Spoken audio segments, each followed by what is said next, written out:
వేదికను అలంకరించిన మన గౌరవ మంత్రివర్యులు శ్రీ పొంగులేటి శ్రీనివాసరెడ్డి గారికి, మన chief secretary Shri K Ramakrishna Rao గారికి, మన మీడియా అకాడమీ చైర్మన్ గారికి, ఐఎన్పిఆర్ తరపున విచ్చేసిన అందరి ఆఫీసర్స్కి, సిపిఆర్ఓ గారికి, ఇక్కడికి వచ్చిన అందరికీ కూడా మరొకసారి వెల్కమ్ చెప్తూ, ఈరోజు మనం ఇక్కడ ప్రపంచ ఫోటోగ్రఫీ డే 2025 సెలబ్రేట్ చేసుకుంటున్నాము. ఆ పిక్చర్ ఈజ్ వర్త్ 1000 వర్డ్స్ అంటారు. అంటే ఒక పిక్చర్, ఒక కథ, ఒక వ్యాసం చదవటం కన్నా ఒక ఫోటో చూస్తే ఎంత విషయాన్ని మనం అవగాహన చేసుకుంటామన్న ఆ లైన్తో మనము పిక్చర్ యొక్క వాల్యూ తెలుస్తుంది. ఈరోజు ఫోటో యొక్క ఇంపార్టెన్స్ ఏంటి అంటే, అందరి మనుషుల్లో మనకున్న వాల్యుబుల్ ఏమిటి అంటే, ప్రతి మనిషికి సమయం అంటారు. సమయంని క్యాప్చర్ చేయగల కెపబిలిటీ ఉన్న ఒకే ఒక్క ఆయుధం పిక్చర్. సో ఆ పిక్చర్ని సెలబ్రేట్ చేసుకోవడం ఈరోజు మన అదృష్టంగా మనం భావించాలి. ఈ వరల్డ్ ఫోటోగ్రఫీ డే ఇంపార్టెన్స్ ఏంటి అంటే, this is being celebrated from 1800s. 1837వ సంవత్సరంన మొట్టమొదటిసారి ఫ్రాన్స్కి చెందిన లూయిస్ డెగ్వార్ అనే వ్యక్తి ఏ విధంగా ఫోటోని క్యాప్చర్ చేయాలి అన్న కాన్సెప్ట్ని ఆయన క్రియేట్ చేయటం జరిగింది.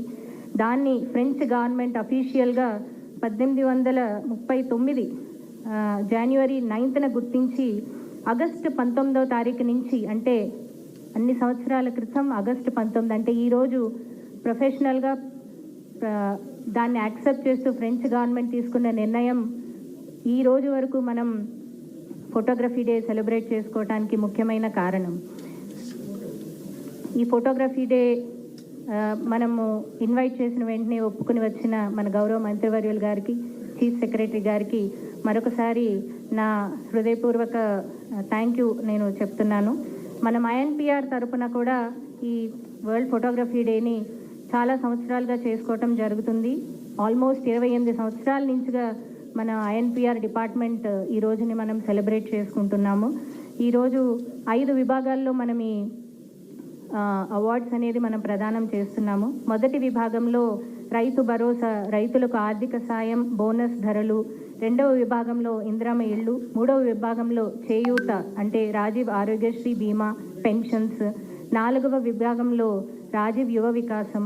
అదేవిధంగా 5వ విభాగంలో జనరల్, అంటే అదర్స్ స్కీమ్స్ ద్వారా మనం ఆల్మోస్ట్ ఒక 8 బహుమతులు ఈచ్ విభాగంలో మనము ప్రదానం చేస్తున్నాము. ఈ అవార్డ్ సెరమనీకి, ఈ అవార్డ్ సెలెక్షన్కి కూడా సీనియర్ మోస్ట్ జర్నలిస్ట్ని, సీనియర్ మోస్ట్ ఫోటోగ్రఫర్స్ని, అసిస్టెంట్ ప్రొఫెసర్స్ని కూడా మనము 3 టీమ్ని వేయటం జరిగింది. ఆల్మోస్ట్ ఒక 1 month బ్యాకే మనం నోటిఫికేషన్ ఇచ్చి మనం ఇన్వైట్స్ మనం తీసుకోవటం జరిగింది. 94 మంది పోటీదారులు పాల్గొని ఆల్మోస్ట్ 750 ఫోటోగ్రాఫ్స్ అనేది మనకి వారు పంపటం జరిగింది. ఈ సందర్భంగా I thank the jury members also for spending their time and selecting the most difficult choices, I am sure, among all the photos that have been sent to us. So మొదటి 2-3 బహుమతులు 20,000, 15,000 and 10,000 rupees అనేది మనం వారికి ఇవ్వటం జరిగింది. అదేవిధంగా cancellation praise కింద ఒక 25 మంది అప్లై చేసిన వారికి 5,000 రూపీస్ అనేది మనం ప్రదానం చేయటం జరిగింది. సో ఈ కార్యక్రమానికి విచ్చేసిన ప్రతి ఒక్కరికి మరొకసారి మనస్ఫూర్తిగా థ్యాంక్ యూ చెప్పుకుంటూ, I request Honorable CS Sir to give his valuable message.